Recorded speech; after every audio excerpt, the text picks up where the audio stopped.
सुनो, अगर माँ बाप नाराज हैं, अगर माँ नाराज है, बाप नाराज है, तो ना उसकी ये नमाज काम आएगी, न रोजा, न ज़कात, न हज। क्योंकि जिसने माँ बाप को नाराज किया उसने खुदा को नाराज किया। अल्लाह नाराज हो और इबादत काम आए। Concentrate your mind, mind set करो। दुनिया नाराज हो जाए, मेरे माँ बाप नाराज हो, सेट करो अपना माइंड। और जिसके लिए तुम अपनी माओ को छोड़ देते हो ना, वो ज्यादातर बीवियां हैं, तेरे अपने बच्चे हैं, इनके लिए तू माँ बाप को छोड़ देता है। सोचता नहीं कि बीवी ने तुझे तब मोहब्बत किया है जब तूने बीवी की जरूरत पूरी किया। तू जवान, बीवी की जरूरत पूरी किया तब उसने तुम्हें प्रेम किया है। उसके रहने के लिए घर, खाने को रोटी और पहनने को कपड़ा दिया, तब बीवी ने मोहब्बत किया है। और माँ ने तुझसे तब मोहब्बत किया था जब तू हिल भी नहीं सकता था, तू बोल भी नहीं सकता था। बीवी ने कड़ियल जवान से मोहब्बत किया है और माँ ने एक दिन के बच्चे।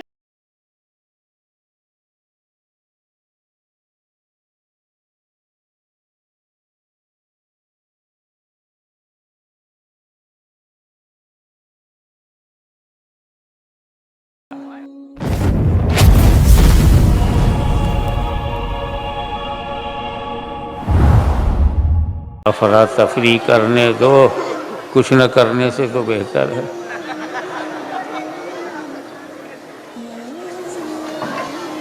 अल्हम्दुलिल्लाह,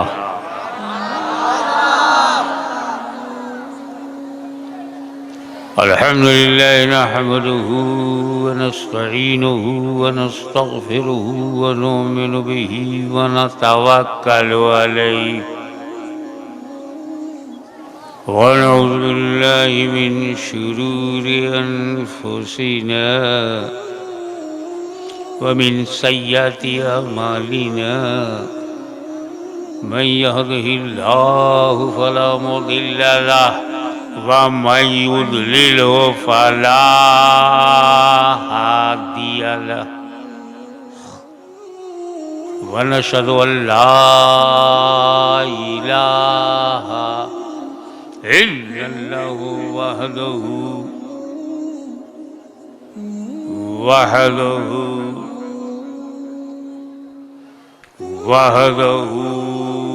ला शरीक लहु व नशहदु अन्न सय्यिदिना व मौलाना व हबीबना व शफीअना व तबीबा कुलूबना व शिफा सुदूरना व गौसना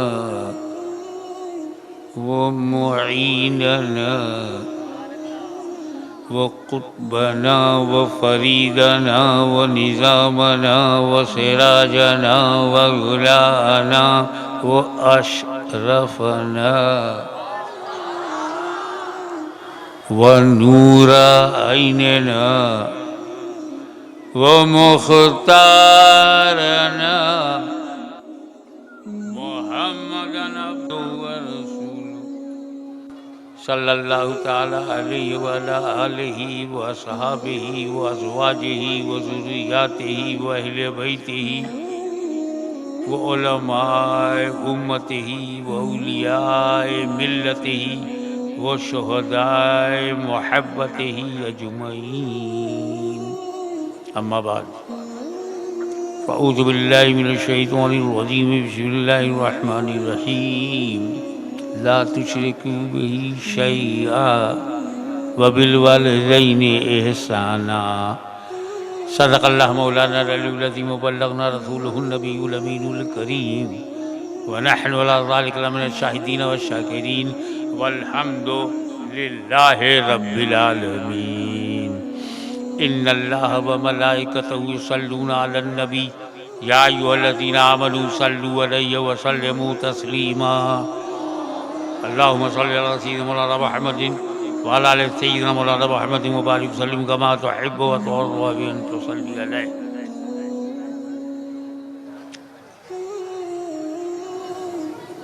आज हम बैठे हैं ये जानने के लिए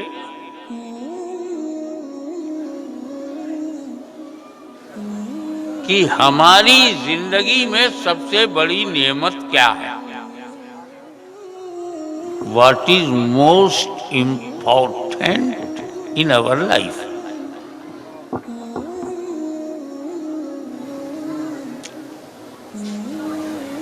जिसका हम शुक्र अदा ही नहीं कर सकते।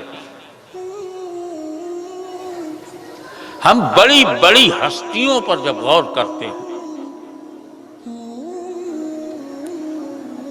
बेहतरीन जमाते सहाबा, बेहतरीन घराना अहले बैत मुस्तफा, बेहतरीन लोग औलिया अल्लाह, लेकिन ये सारी सिफतें तब हुई जब पैदा हुए। जब पैदा हुए, पैदा ही ना होते तो क्या होते।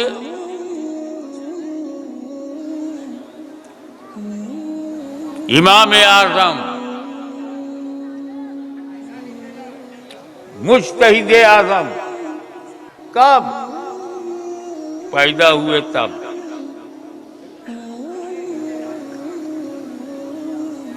बन गए गौसे आज़म कब? पैदा हुए तब। ये गरीब नवाज पैदा हुए तब। शाह आलम, कुतुबे आलम,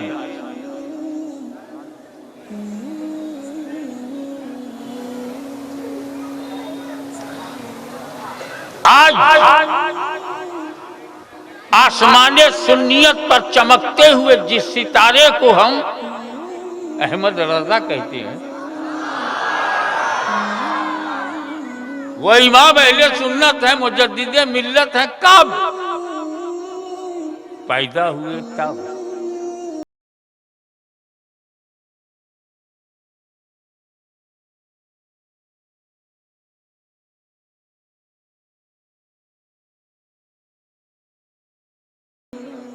जिसे शेखुल इस्लाम वल मुस्लिमीन कहते हैं, रईसुल मुहक्किकीन कहते हैं, ये सब लक़ब मिला कब? पैदा हुए जब। आप वहां बैठे हैं कब? पैदा हुए तब। मैं यहाँ बैठा हूँ क्यों? पैदा हुआ तब। अबे पैदा होने से बड़ी कोई नेमत हो तो बताओ।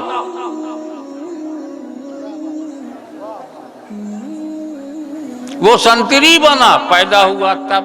मंत्री बना, पैदा हुआ तब। जन्म ही ना लेता।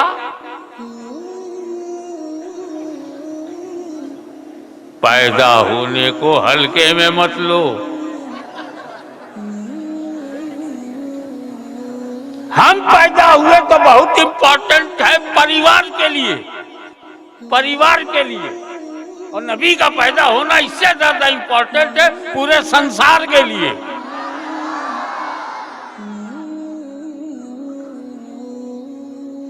कोई हिंदुस्तान के लिए पैदा हुआ, कोई सारे जहान के लिए पैदा हुआ। ये विलादत हल्के में मत लो।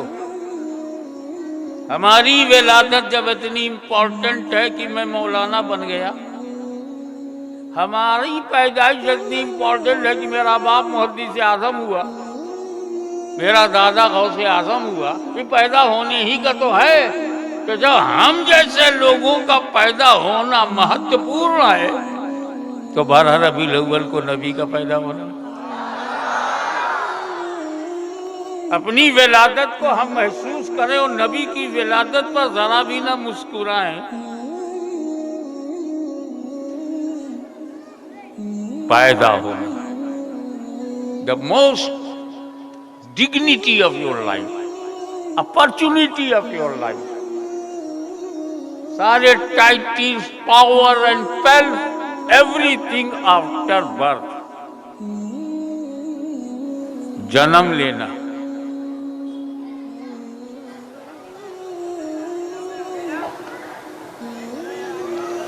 और चूंकि हमारा पैदा होना अल्लाह का बेस्ट रिवॉर्ड है, बेहतरीन अवसर है, अल्लाह वाला बनने का अवसर है, तो जब पैदा होगे तब ना अल्लाह वाले बनोगे। ये हमारे एडुकेट हैं, कोई इंजीनियर है, कोई डॉक्टर है, कोई साइंटिस्ट है, किसी ने मिसाइल बना डाला, ये सब अहम बातें हैं। लेकिन जब पैदा हुआ तब पूरी भारत को आजादी दिलाई किन लोगों ने? जो पैदा हुए थे वो।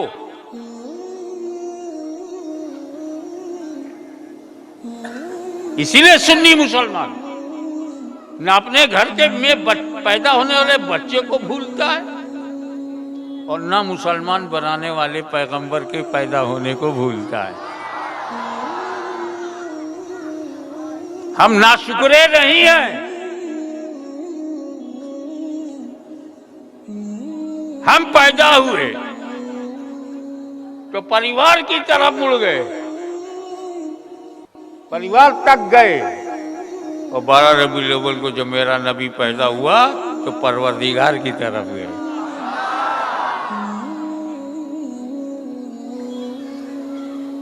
पैदा होना ये सबसे बड़ी नेमत है।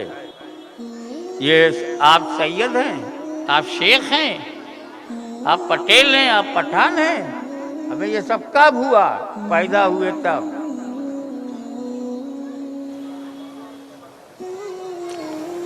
हायर एजुकेटेड हुए कब? पैदा हुए जब। शेखुल हदीस बने कब? पैदा हुए जब। शेखुल तफसीर, शेखुल हदीस, मुबल्लिग आज़म कब? पैदा हुए जब। बड़ा तजदीद व हिया का काम किया कब? पैदा होने के बाद। तो आप अपने पैदा होने के महत्व को समझ रहे हैं ना? इससे ज्यादा कीमती कोई चीज है? हाँ, देश का प्रधानमंत्री बनना, अबे वो भी तो जब पैदा होगा तब। कोई पोस्ट, कोई पावर, कोई वेल्थ, कोई डिग्री और कोई ओहदा मिल ही नहीं सकता जब तक पैदा न हो। इससे अंदाजा लगाइए कि पैदा होना ही अल्लाह का सबसे बड़ा करम है। अब जब पैदा होने की महत्व को समझ गए तो बताओ पैदा हुए कैसे?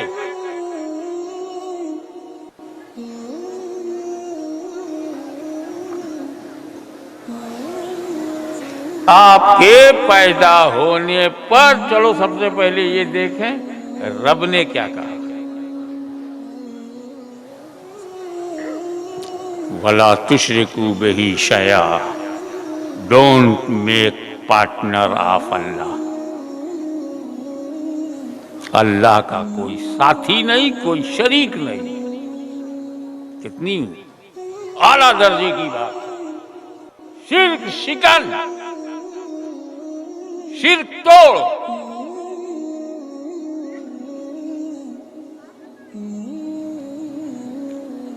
और वो अल्लाह अपने बारे में कहे मेरा कोई पार्टनर नहीं है, कोई शरीक बनाना मत, न मेरी जात में न मेरी सिफात में। नो अल्टरनेट, नो पार्टनर, कोई साथी नहीं, कोई शिरकत नहीं, कोई शरीक नहीं। कितनी ऊंची बात है तौहीद की, वहदानियत की, अल्लाह के जात की, अल्लाह की सिफात बुलंद है। और इमीडिएट कहा जा रहा वबिल वालिदैन एहसाना, ला ताबुदू इल्ला इय्याहू वबिल वालिदैन एहसाना। दूसरे मुकाम पे फरमाता है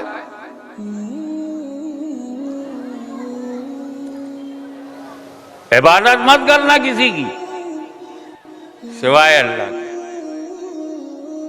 इबादत सिर्फ अल्लाह के लिए की जाएगी, ओनली वही, सिर्फ वही है, उसी की इबादत की जाएगी। वो इमीडिएट वबिल वाले देंगे। हमें कहा अल्लाह की इबादत, अल्लाह की तौहीद, और कहा उसी के बाद वबिल वाले देंगे। हम जब ईमान लाते हैं, आमना बिल्लाहि व मलाइकतिही व कुतुबिही व रसूली, जब हम अताअत की बात करते हैं तो कुरान कहता अतीउल्लाह व अतीउर रसूल, अताअत करो अल्लाह की, वो रसूल की। अल्लाह के बाद नाम रसूल का आता है ना, वातिउल्लाह वातिउर रसूल। और यहां शिर्क न करना, अम्मा अब्बा के साथ अच्छा सुलूक करना। कहां खुदा की जात, कहां माई बाप, अल्लाह के बाद माई बाप, अम्मा अब्बा, अल्लाह के बाद रसूल हो, मलाइका हो, किताबें हो, या अब्बा अम्मा कहां से आ गए? हम अल्लाह के सिवा किसी की इबादत ना करो, अम्मा अब्बा के साथ इबादत अल्लाह की भी, अम्मा अब्बा इमीडिएट ज्वाइंट। आयत करीमा में बात बताओ, पूरी दुनिया में एक ही वालिद है ना अब्बा, वालिद के माने में बोल रहा हूं, दूसरा कोई वालिद हो सकता है? एक ही अम्मा है ना, दूसरी कोई अम्मा हो सकती है? अब समझ में आया ना इकट्ठा जिक्र क्यों किया? ना अल्लाह के अलावा कोई अल्लाह है, ना वालिद के अलावा कोई वालिद है, ना वालदा के अलावा कोई वालदा है। If there is a no partner of Allah, तो नो पार्टनर ऑफ वालिद एंड नो पार्टनर ऑफ वालदा टू।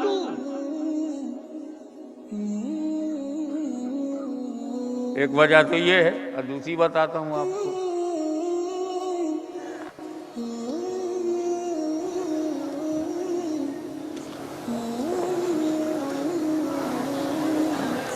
आप पैदा हुए, इसमें तीन जात हैं।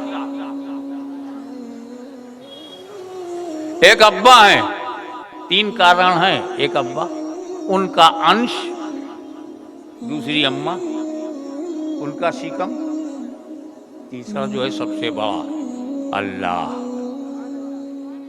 रूह डालने वाला। तो आप दुनिया में ऐसे ही नहीं आए हैं, अब्बा की वजह से आए हैं, अम्मा की वजह से पैदा हुए हैं, अल्लाह की वजह से पैदा हुए। तो क्या अल्लाह नहीं चाहेगा कि जब मेरा कोई पार्टनर न बनाया जाए, तो मेरे बंदो अपने माँ बाप का भी कोई पार्टनर न बनाना? तो तुम्हारी पैदाइश में, तुम्हारे जन्म में एक क्रिएटर है, दो मीडिएटर हैं। अल्लाह ने माँ बाप के जरिए तुमको जन्म दिलवाया, 9 महीने तक माँ ने अपने पेट में तुमको रखा। Structure of body by blood of mother.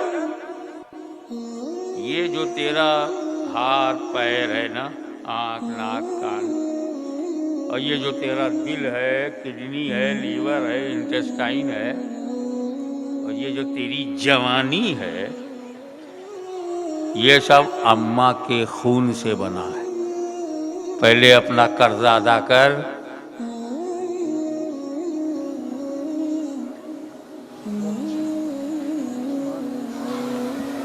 ये वो कर्ज है कि यहां अदा न कर पाए तो वहां मार पड़ेगी।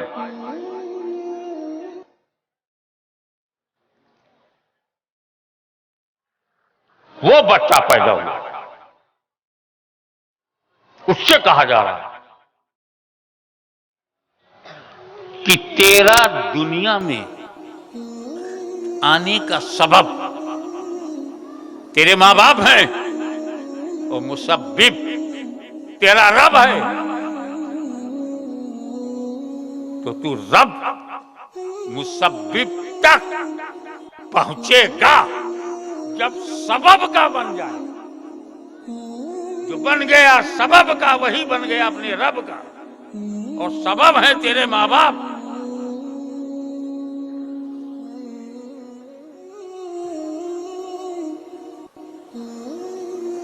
तो तेरे दुनिया में जन्म लेने का कारण ये है कि अल्लाह ने तख्लीक किया, माँ बाप जरिया बने, इसलिए आयते करीमा में दोनों को इकट्ठा किया गया।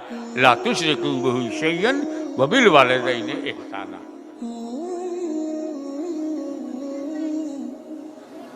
एक बात बताइए, अम्मा अब्बा में भेदभाव मत करना। वबिल वालिदैन एहसाना है, वबिल वालिदा नहीं है, न वबिल वालिद है, वालिदैन। तुमको क्या हो गया? एक तो माँ बाप के वह फरमाबरदार हो। क्या फरमाबरदारी? अगर बाप ने मोहब्बत से कुछ कहा और आपने उस काम को कर दिया, ये फरमाबरदारी नहीं है। मीठा मीठा तो सब खा जाते हैं। बाप ने कोई कड़वी बात कही हो, कलेजे को चीर देने वाली बात, उस पर राजी हो जाना फरमाबरदारी है।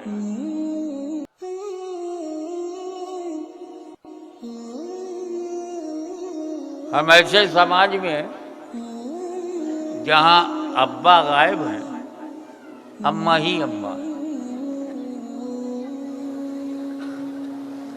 मैं अक्सर देखता हूँ जब कार में बैठ करके निकलता हूँ, एक कार मेरे सामने से गुजरी, जय माता दी। जुमला अच्छा है, मगर सिर्फ माता क्यों? पिता सौतेला है क्या?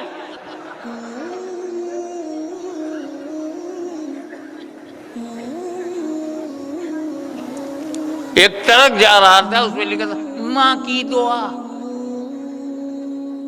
तो बाप गाली देता है क्या?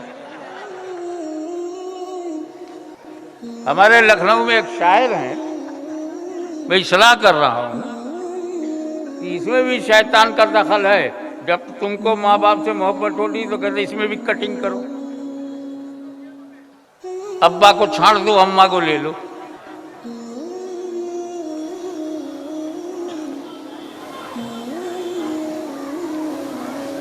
हमारे यहाँ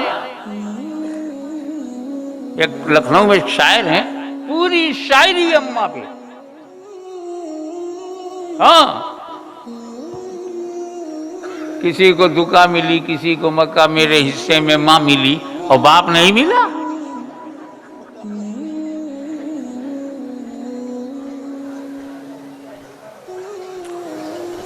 नौजवान गुमराह हो रहा है,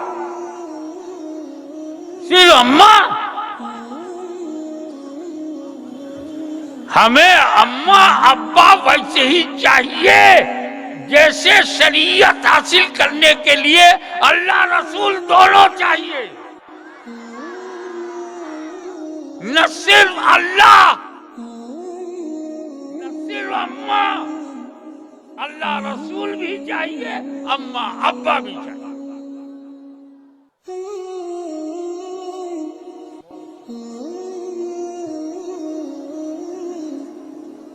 एक फटफटिया लिया, माँ। एक घर बनाया, माँ की दुआ। मानता हूं कि माँ का हक ज्यादा है, लेकिन बाप की शान ज्यादा है। अपने बाप को हल्के में मत लेना। बेशक अम्मा सर आंखों पर, और ये तो मेरा जाती तजर्बा है कि मुझे जो मिला माँ से मिला और जो मिल रहा है माँ से ही मिल रहा है, लेकिन मेरा बाप बाप है, शान वाला है।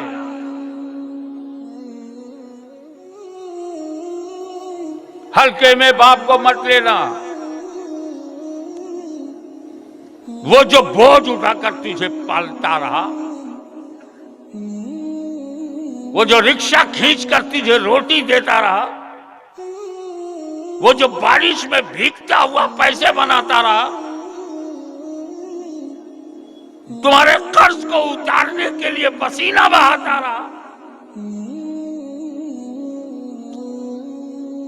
अपनी मेहनतों मशक्कत को निचोड़ कर 4 पैसा कमाकर जो तेरे पेट में डालता रहा, वो कौन था?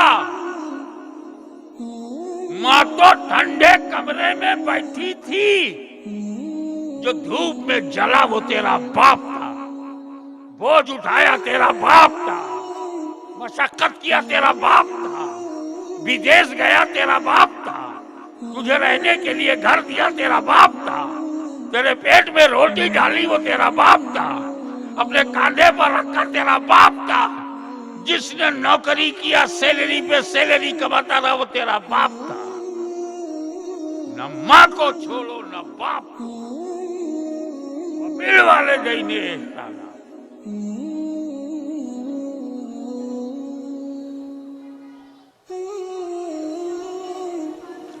हम उन लोगों में नहीं है कि अम्मा मालूम है और अब्बा गायब। थोड़ा सा मुस्कुराओ भाई।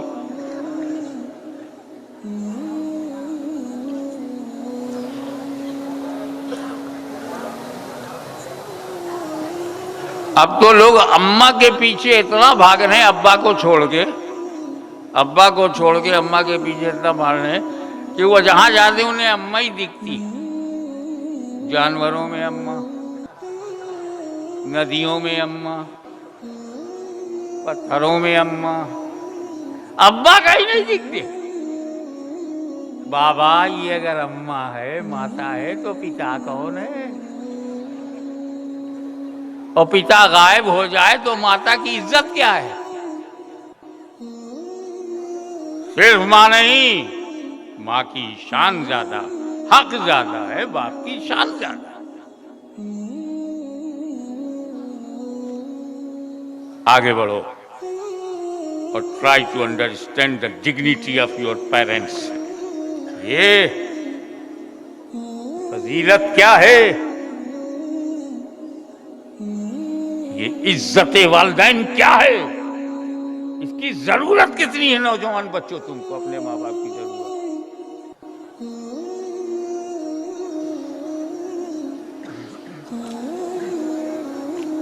जमाते साहबा में कुछ साहबी बड़े भोले भाले,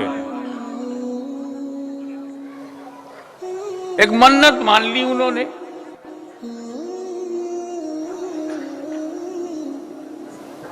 एक्साइटमेंट कहते हैं ना, जोश। ए अल्लाह, मेरी मन्नत पूरी हो गई, मेरी मुराद पूरी हो गई, तो मन्नत मेरी ये है कि मैं जन्नत के दरवाजे की चौखट चूमूंगा, ऊपर वाली चौखट भी और नीचे वाली। बड़ी खूबसूरत मन्नत है, लेकिन कंट्रोल के बाहर है। कुछ लोग तो औरतें मन्नत मानने में तो जहालत की इंतहा कर देती है। मेरी माँ बहनें जो सुन रही हूं, एक औरत मेरे माइंड में है, और वो मस्जिद के इमाम की बीवी है।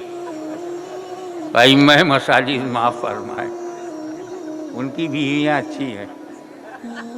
मैं एक पर्टिकुलर इमाम की बात कर रहा हूँ, नॉट जर्नल। बीवी ने ही मन्नत मान लिया कि मेरे 4 बेटियां पैदा हो गई, अगर आपकी लड़का पैदा हुआ तो मस्जिद में ढोल बजवाऊंगी।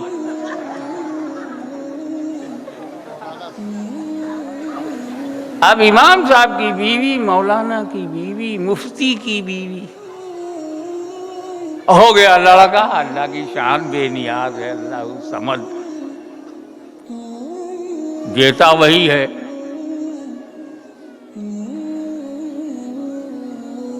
अब लड़का जब हुआ तो वो औरत बेचैन हुई कि अगर मन्नत नहीं उतारा तो अभी लड़का हुआ, कहीं खुदा ना खास्ता कुछ गड़बड़ हो जावे और मकान से कब्रिस्तान चला जावे।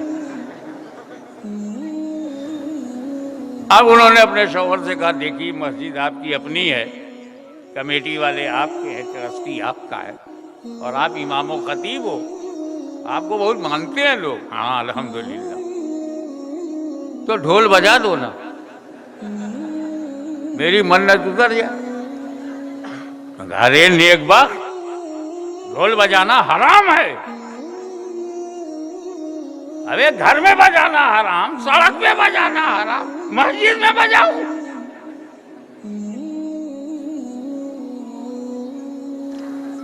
तो ये हिंदुस्तान है, यहाँ अगर औरत अड़ जाए तो अपना बेटा भी जंगल भेजना पड़ता।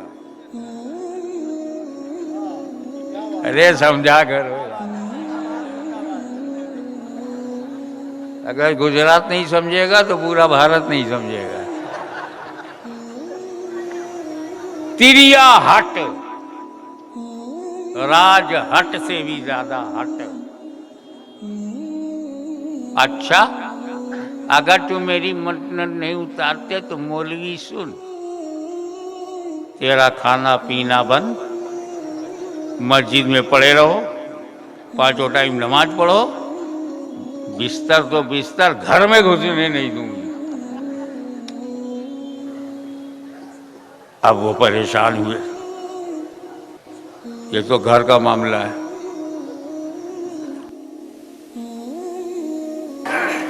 खुतबा देने इमाम साहब आ रहे हैं, गले में ढोल लिए,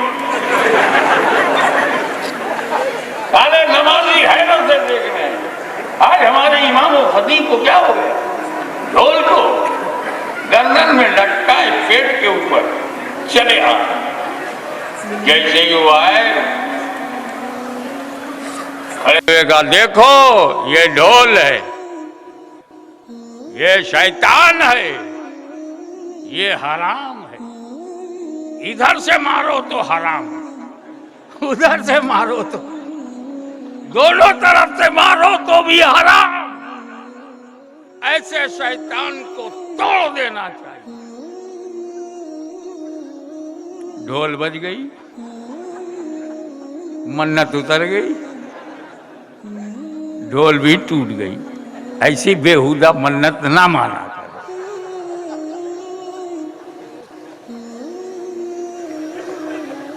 अभी भी खुश, मस्जिद में मेरे मियाँ ने ढोल बजा दिया,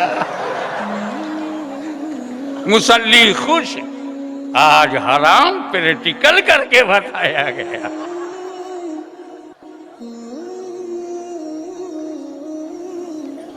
लेकिन वो तो सहाबिये रसूल, ऐसी बेहुदा मन्नत क्यों मानेंगे जो हराम हो?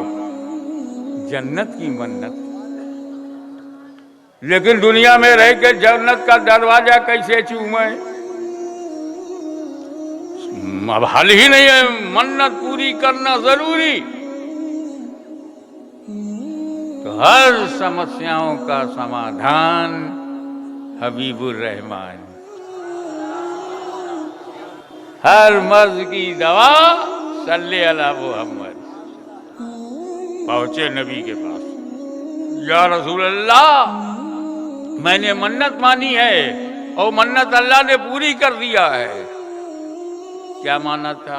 यही कि मन्नत पूरी होगी तो मैं जन्नत का दरवाजा चूमूंगा, ऊपरी चौखट को भी चूमूंगा, नीचे वाली चौखट को भी चूमूंगा, मगर जन्नती ही की चौखट। रसूल पाक ने पूछा, क्या तेरे माँ बाप हैं? पूरे होश में सुनो तो मजा आए। क्या तेरे माँ बाप हैं? कहा या रसूलल्लाह, अल्लाह का करम है, भी मेरे माँ बाप का साया है। कहा जा घर अपने बाप का माथा चूम ले, अपनी माँ का पैर चूम ले, जन्नत का दरवाजा चूम लिया।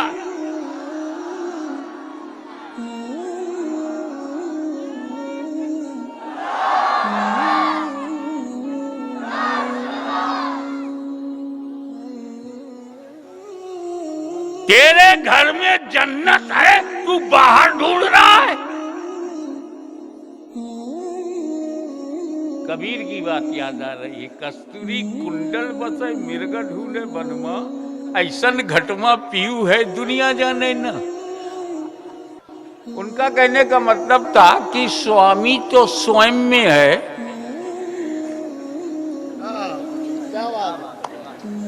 और बाहर ढूंढ रहा है, घर घर, द्वार द्वार, गांव गांव, मोहल्ला मोहल्ला। और कस्तूरी तो तेरे अंदर ही है।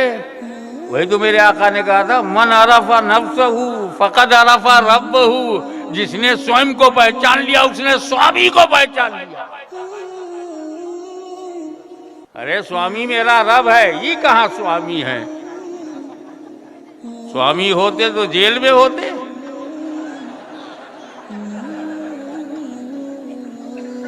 पांच करोड़ मुरीद हैं, 5 करोड़ अनुयायी हैं, बहुत बड़ा बापू है। आजकल का है, आजकल 10 साल से जेल में है। कब तक के लिए? उम्र कैद हुई है। ये कोई बापू है? ये कहाँ का साधु है? भाई मेरे, ओरिजिनल पे ध्यान रखो, डुप्लीकेट बहुत हैं।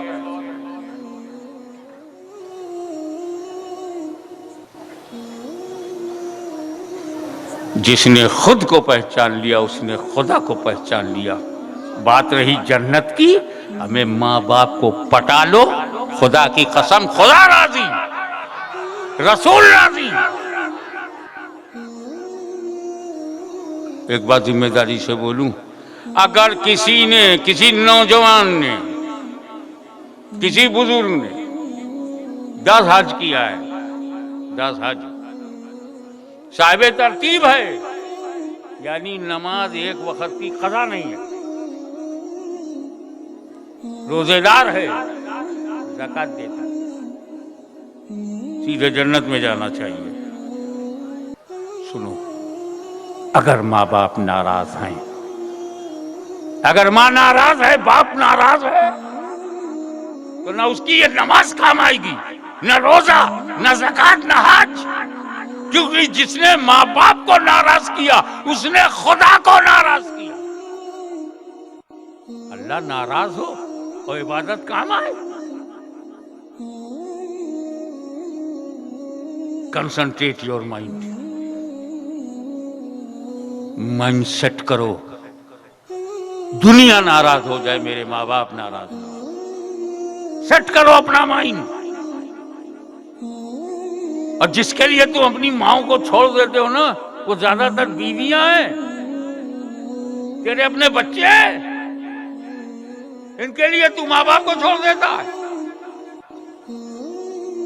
सोचता नहीं कि बीवी ने तुझे तब मोहब्बत किया है जब तूने बीवी की जरूरत पूरी किया। तू जवान, बीवी की जरूरत पूरी किया तब उसने तुम्हें प्रेम किया है। उसके रहने के लिए घर, खाने को रोटी और पहनने को कपड़ा दिया, तब बीवी ने मोहब्बत किया है। और माँ ने तुझसे तब मोहब्बत किया था जब तू हिल भी नहीं सकता था, तू बोल भी नहीं सकता था। बीवी ने कड़ियल जवान से मोहब्बत किया है, और माँ ने एक दिन के बच्चे जो बेकार है, मजबूर है, उससे प्यार किया।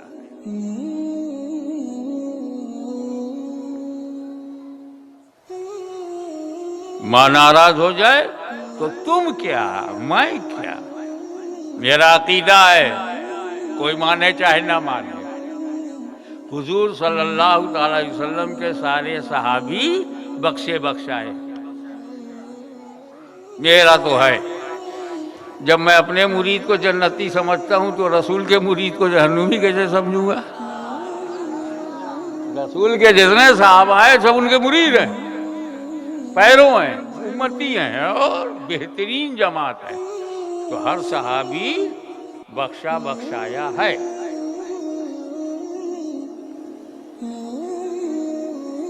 जिसने रसूल को देखा होगा वो कैसा होगा यार?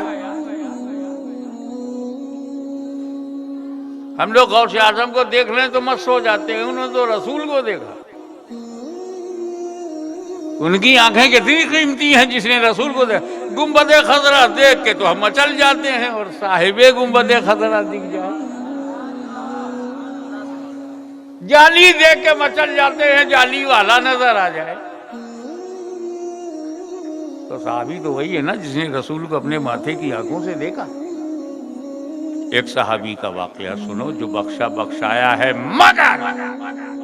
मगर लग गया, मगर आखिरी वक्त कलमा नहीं पढ़ पा रहे हैं। साहबी है, आखिरी वक्त है, कलमा नहीं पढ़ पा रहे हैं। सोच तेरा क्या हाल होगा। तू कौन है? न साहबा में हो, न ताबईन में, न तबे ताबईन में। तुम तो आज का मॉडल है हम लोग।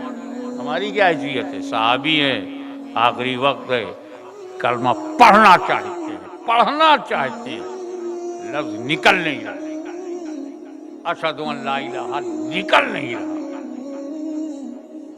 ये कैफियत देखकर साहबी की बीवी को घबराहट हुई कि मेरा शौहर बेचैनी में है और कलमा नहीं पढ़ पा रहा है। हुजूर सल्लल्लाहु अलैहि वसल्लम की बारगाह में हाजिर हुई, कहा या रसूल अल्लाह, आपका गुलाम आखिरी वक्त से गुजर रहा है, कलमा नहीं पढ़ पा रहा है।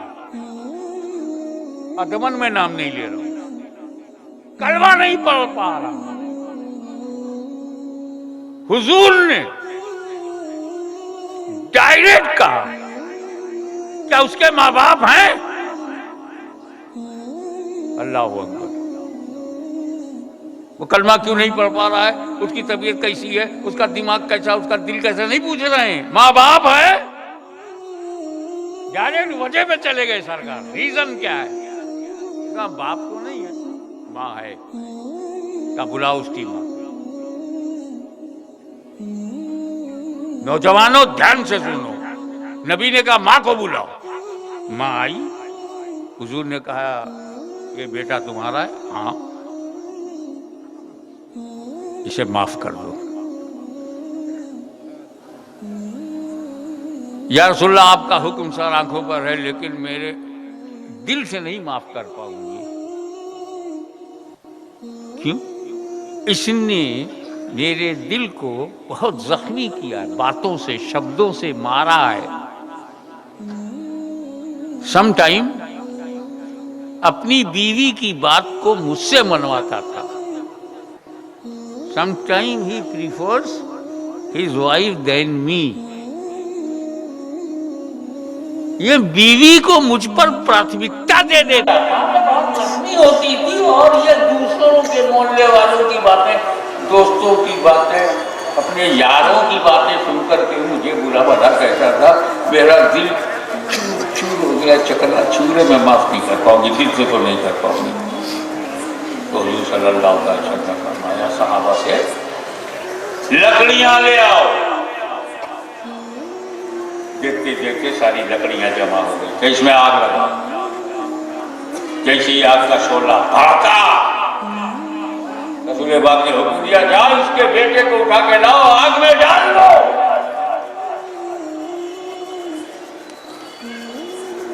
ये सुनते ही मां की ममता जाग गई। ये थोड़ा मेरी आंखों के सामने मेरे बेटे को जलाएंगे। तुझे क्या हुआ? इतनी मामूली सी आग में बेटा जलता नहीं देख सकती, तो जहन्नम की आग में जलता हुआ कैसे देखोगी? मैंने माफ किया, मेरा खुदा माफ करे, सरकार आप भी माफ करे। मैंने माफ किया, मैंने माफ किया। इधर माँ के मुंह से निकला मैंने माफ किया, उधर बेटे ने कलमा पढ़ना शुरू कर दिया।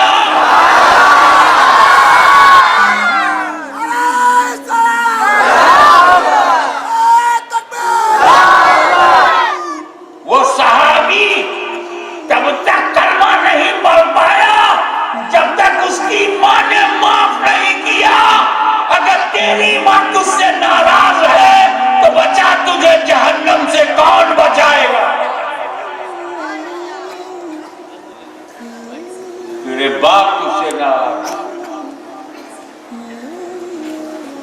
मैं बताऊं बीवी और बाप का फर्क।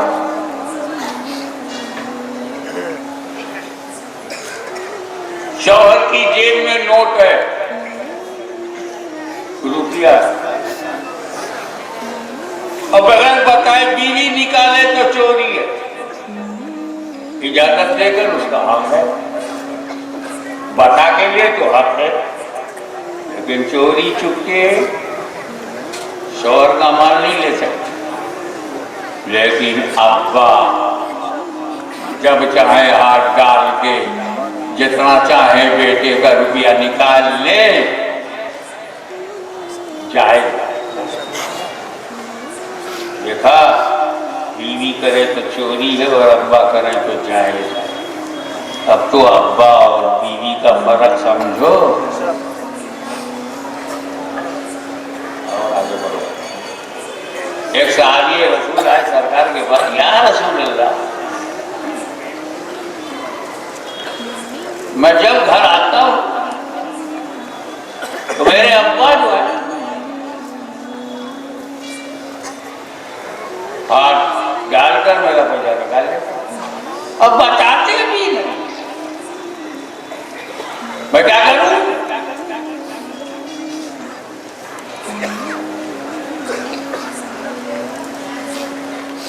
तो ने क्या कहा, तू और तेरा माल तेरे बाप का है।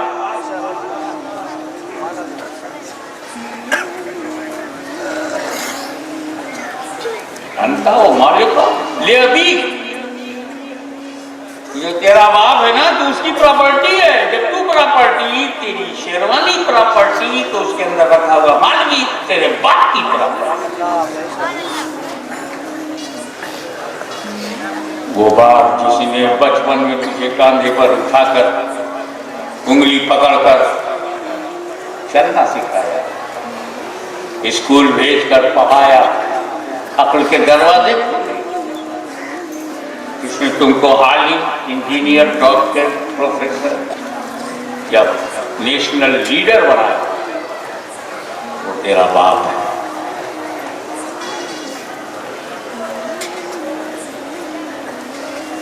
एक ही बाप है और आप उसकी प्रॉपर्टी है। जैसे पूरी उम्मत रसूल की प्रॉपर्टी है, तो बेटा अपने बाप की प्रॉपर्टी।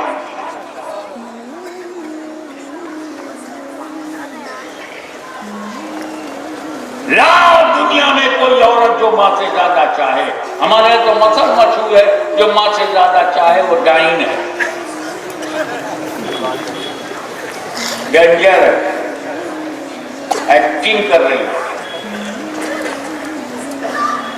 जिसने 9 महीना रखा नहीं, दर्द सहा नहीं, लेबर पेन झेली नहीं, वो उससे ज्यादा कैसे चालेगी?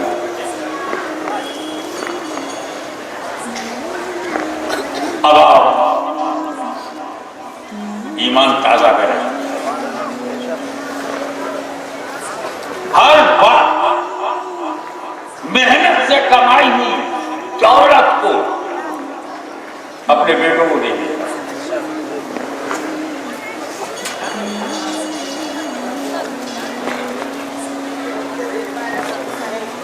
पेट्रोल पंप पे पेट्रोल भरने वाला भैया तरक्की करके वापस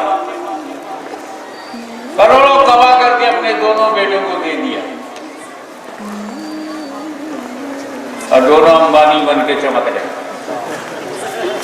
बाप की कमाई से आगे बढ़े। धीरू भाई ने सारी बड़ा पड़ता। अरे हम भी तो यही करते हैं यार। ये लखपति है, वो करोड़पति है, ये अरबपति है। यानी इतने पति कहां से आ गए?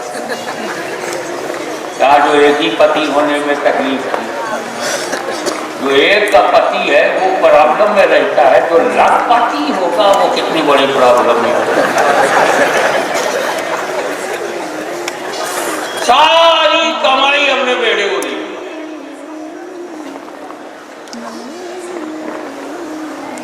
एसेट्स पूरा बाग हाउस, कारखाना,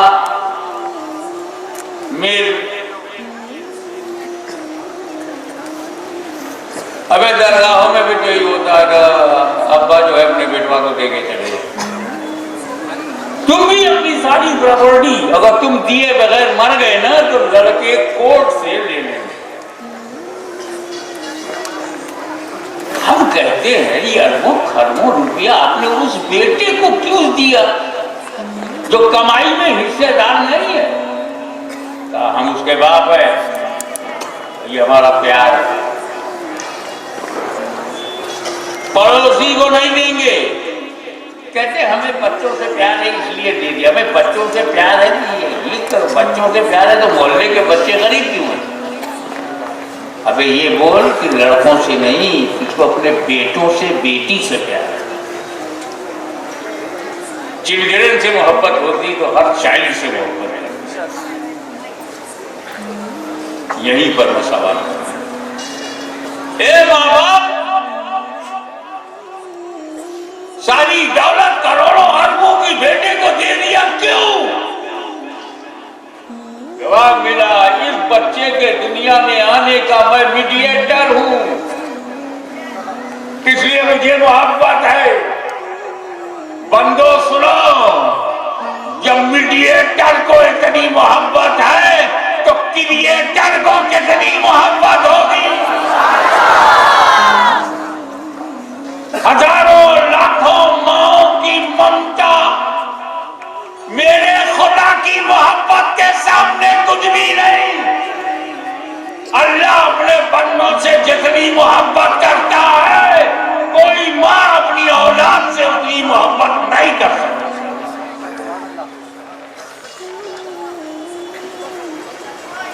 वो क्रिएटर है। जब रचना को इतनी मोहब्बत है तो रचयिता को कितनी मोहब्बत?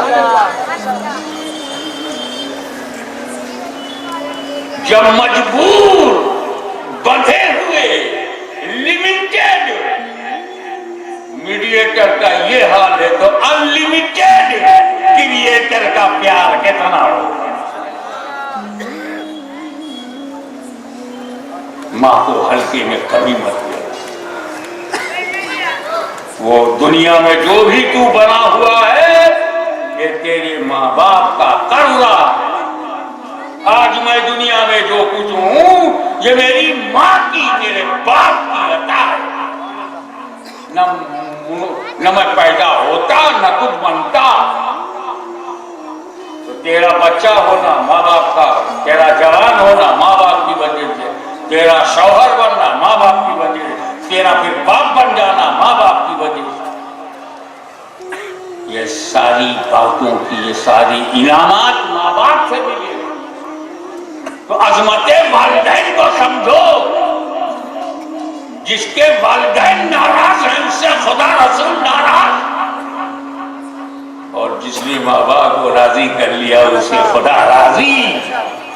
घर ही में तो जन्नत है। एक बात और बताऊं, शरई मसला, जिन बुजुर्गों की मज़ार है उस पर चादर ना हो, बिल्कुल मज़ार हो, और वो वली कामिल हो या हकीम हो, जैसे ख्वाजा गरीब नवाज की मज़ार है, शाह आलम की मज़ार है, कुल्बे आलम की। मसला क्या है? होंठ लगाकर डायरेक्ट कब्र को चूमना चाहिए या नहीं? तो इसमें कई बड़े बड़े आलिमों ने हमें मना किया, खबर को मत छू।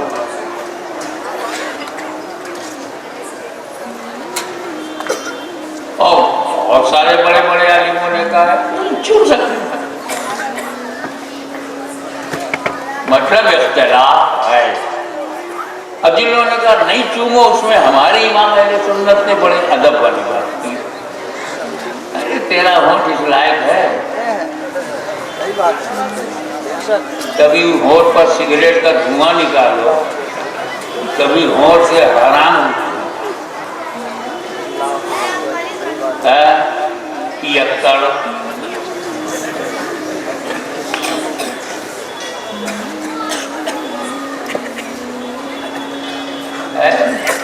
शराब, कमाई मुंह से गई, होंठ गंदा हुआ, और गरीब नवाज से टच करोगे? अबे तू तो हाथ लगाने लायक नहीं है। जिन हाथ से ताश के पत्ते चले हो, जिन हाथों से सिनेमा का टिकट खरीदा हो, जिन हाथों से जुआ खेला हो, जिन हाथों से शराब पिया हो, जिन हाथों से किसी नामहरम औरत को छुआ हो, वो हाथ इस लायक है कि गरीब नवाज को टच करे? तो हमारे इमाम ने कहा अदब यही है कि दूर रहे, 2 गज की दूरी बनाओ। वहीं से हिंदुस्तान ने सीखा 2 गज की दूरी बहुत जरूरी। इनकी अपना नहीं है, गरीब नवाज की देन है। इमाम वाले तालीम का असर है, चाहे कितना बुरा भला करो पर मानना उन्हीं को है। 2 गज की दूरी अदबन जरूरी। देखो कुछ लोग कहते नहीं चूम सकते, क्योंकि चूमना सिर्फ तो है नहीं, चूमने में खतरा ही नहीं, क्योंकि चूमना हराम हो सकता है, चूमना सवाब हो सकता है, चूमना जायज हो सकता है, शिर्क तो हो ही नहीं। अगर कोई अहमदाबाद में साबित कर दे कि चूमना भी शिर्क है, मैं तकरीर बंद कर दूंगा, क्योंकि चूमना शिर्क नहीं है, शिर्क से बचाता है। शिर्क शिकन है, शिर्क तोड़ है। शिर्क से बचना हो तो चूम लिया। एक बार बोलो, जब अल्लाह की ज़ात और सिफात में किसी को शरीक करोगे तभी शिर्क होगा। तो अल्लाह को चूम सकते हो, साहब अल्लाह को चूम लेंगे, छू सकते हो, पकड़ सकते हो, उसका बोसा ले सकते हो, कहीं नियुक्ति सर वहाँ किसी हो सकती है, हदीम हो सकती, गले लगा सकते हो। नहीं, अभी ये सब बंदों की सिफत।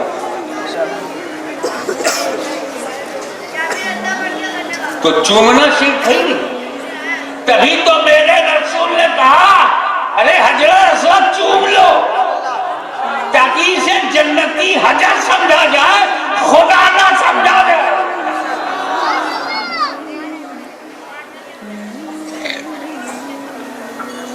चूमना शिर्क से बचाता है, इसीलिए रसूल पाक ने खुद भी चूमा है।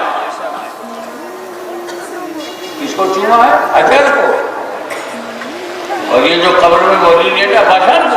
अबे हजर को चूम सकते, बशर को? मगर जो पॉइंट मैं बताना चाहता हूं ये कि इख्तिलाफ तो है। किसी के लिए चूमना अलाउड और कोई कहता है नो प्रोहिबिटेड, नहीं चूमना चाहिए। मैंने सुनियो बीच का रास्ता निकाला। हमें कब्र क्यों चूमो? गला को उठा लो, गला चूम लो, वो कब्र थोड़ी है। मेरा भी काम चल गया, कब्र ना चूमो वाली बात भी होगी। लेकिन इख्तिलाफ है। गौसे आजम की कब्र चूमने पर इख्तिलाफ, गरीब नवाज की कब्र चूमने पर इख्तिलाफ,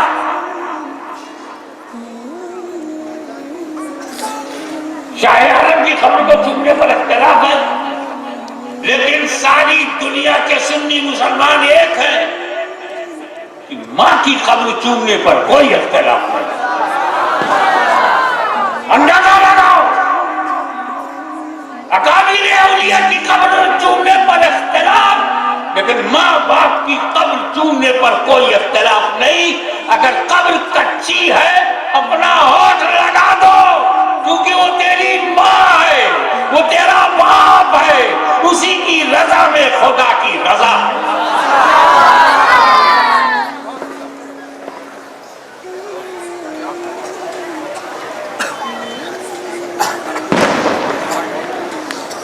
क्यों नहीं करते तुम अपनी जन्नत को रोजाना बोसा? क्यों नहीं चूमते अपनी अम्मा के कदमों को रोजा। जब सुबह उठो, जरूरत से फारिग हो जाओ तो नाश्ता बाद में, अम्मा का कदम पहले। चाहे पीर साहब का कदम चूमो चाहे ना चूमो, माँ बाप का कदम जरूर चूमो, क्योंकि वही जन्नत की चौखट। वो चलती फिरती औरत नहीं, तेरे लिए चलती फिरती जन्नत है। कभी अपनी माँ को औरत का समझना, जन्नत समझना, उससे ज्यादा प्यार करेगा।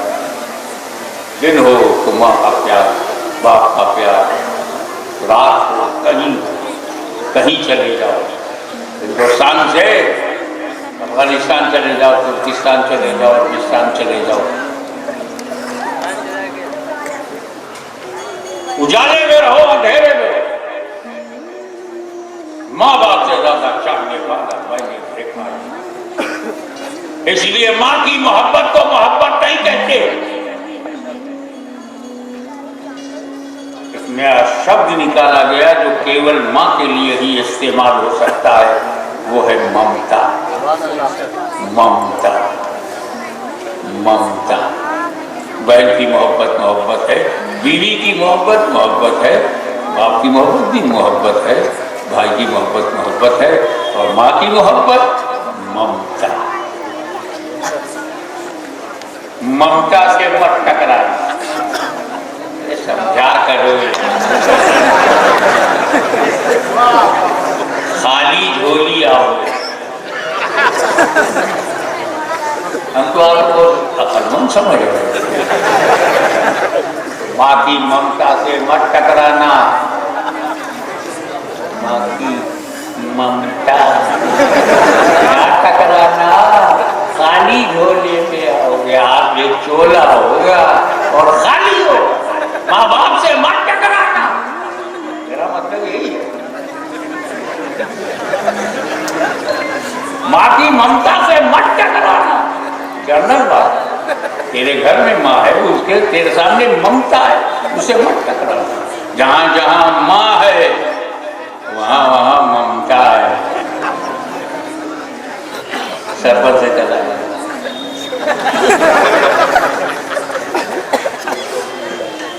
The best love is keen, highest, purified love in every condition, in every central circumstances, in every situation. पर एक मौका ऐसा आता है जब मां की ममता पे लॉकडाउन, बाप की मोहब्बत पर लॉकडाउन।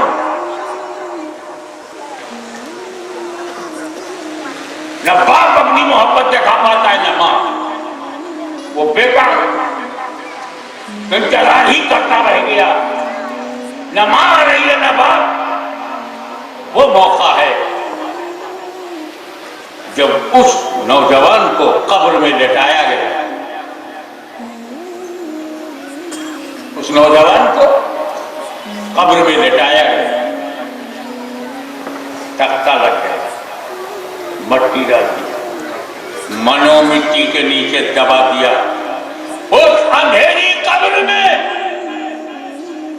बेचैनी का आलम है, बेबसी है, बेकसी है, माजूरियां है, मजबूरियां है, अकेला है, अंधेरा है, कोई मददगार नहीं, कोई दोस्त नहीं, कोई यार नहीं, भाई नहीं, बहन भी दूर, यहां तक कि उसका बाप भी दूर, उसकी मां भी दूर।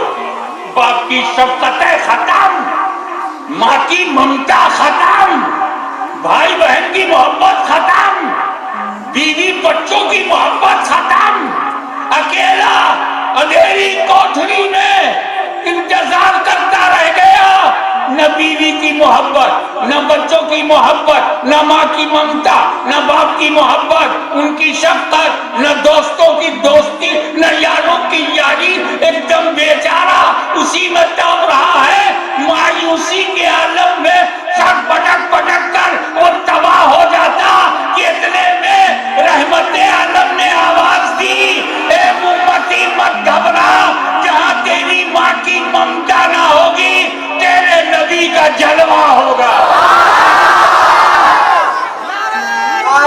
तकबीर, नारे रिसालत, अज़मत रहमतुल लिल आलमीन, हुज़ूर गाज़ी मिल्लत। सुभान अल्लाह, सुभान अल्लाह। क्या समझ में आई पूरी तकरीर कि यार यार है, दोस्त दोस्त है, उस्ताद उस्ताद है, टीचर टीचर है, ब्रदर ब्रदर है, बहन बहन है, बीवी बीवी है, बच्चे बच्चे हैं, गुजराती हो, मद्रासी हो, बंगाली हो, बिहारी हो, सबसे हमारी दोस्ती हो, ये सब है।